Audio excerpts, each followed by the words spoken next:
একাত্তরে গণহত্যার জন্য পাকিস্তানকে আনুষ্ঠানিকভাবে ক্ষমা চাইতে বলেছে বাংলাদেশ। একই সাথে সম্পর্ক মজবুত করতে পাওনা $4.5 বিলিয়ন পরিশোধ সহ অমীমাংসিত ইস্যু দ্রুত নিষ্পত্তির তাগিদ দেয়া হয়েছে।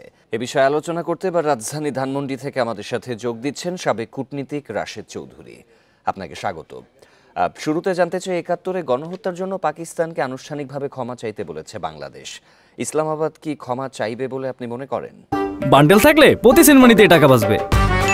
বিকাশ সেনমানি বান্ডেল কিনে জিতুন প্রতি লেনদেনে।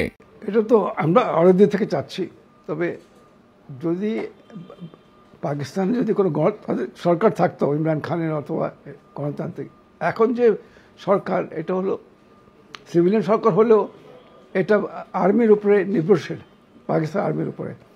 তো সেই আর্মি যে নিজের গণহত্যা স্বীকার করবে এটা আমি মনে করি না। পাকিস্তানের কাছে আমরা নিশ্চয়ই বলে যাব, কিন্তু এই সরকার যেটা আছে, যে পর্যন্ত গণতান্ত্রিক সরকার না আসে। নিশ্চয়ই। পরবর্তীতে জানতে চাচ্ছি, পাকিস্তানের কাছে $4.5 বিলিয়ন পরিশোধের যে কথা বলা হয়েছে, এই বিষয়টি নিয়ে আসলে কি বলবেন? এটা আলোচনার মধ্যে হতে পারে, কারণ এটা খুব একটা বড় অ্যামাউন্ট না। যদি যুক্তি হয় নিশ্চয়ই এটা পাকিস্তান, এটা হয়তো পাকিস্তান দিয়ে দেবে। ওরা সম্পর্ক ভালো চাচ্ছে, ওদের ফরেন সেক্রেটারি আসছে, ওদের ফরেন মিনিস্টার আসছে, তার মানে ওরা চায় সম্পর্ক ভালো আমাদের সঙ্গে।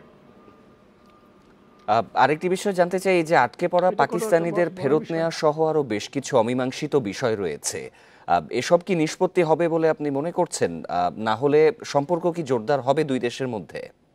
এখন পাকিস্তানিরা যে রয়ে গেছে, এটা তো 50 বছরের কথা।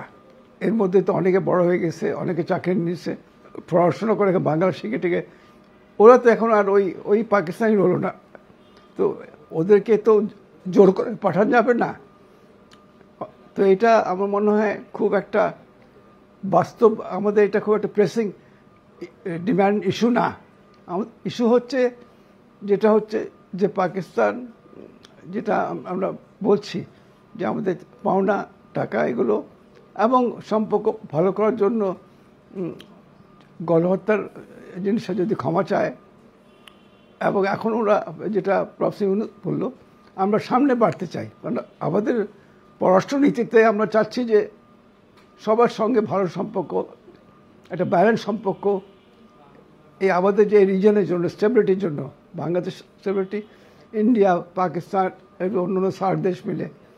তো এখন হয়তো ফ্লাইট কানেকশান, বাণিজ্য পাকিস্তানের সঙ্গে আমাদের, এগুলো খুব গুরুত্বপূর্ণ। দুই দেশের মধ্যে বাণিজ্য বাড়ুক। তো এটা হলো আমাদের সবচেয়ে বড় ফোকাস, এমন ফ্লাইট কানেকশন। আর অন্য ইস্যুগুলো এটা মানে সময় সাপেক্ষ ব্যাপার। সম্পর্ক ভালো হলে পাবলিক ওপিনিয়ন ওখানে ইয়ে করবে, তখন এগুলো রিজলভ করা যাবে। কিন্তু এই সময় এটা প্রায়োরিটি হচ্ছে আমাদের প্রফেসর ইউনুসের সঙ্গে যে মিটিং হল, foreign minister, Pakistan foreign secretary, উনি যেটা বললেন যে আমরা এখন সম্পর্কটা সামনে বাড়িয়ে নেব, এটা ফরেন সেক্রেটারি। জনাব রাশেদ চৌধুরী, 15 বছর পরেই বাংলাদেশ পাকিস্তান পররাষ্ট্র সচিব পর্যায়ের বৈঠক অনুষ্ঠিত হলো, তো এটি কোনো ইতিবাচক দিক বয়ে আনবে কি সামনের দিকে?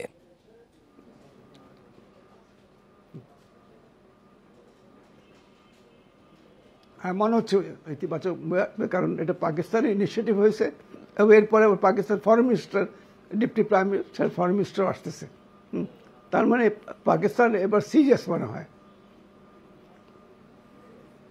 জনাব রাশেদ চৌধুরী, আপনাকে অনেক ধন্যবাদ আমাদের সাথে যোগ দিয়ে আলোচনায় অংশগ্রহণে।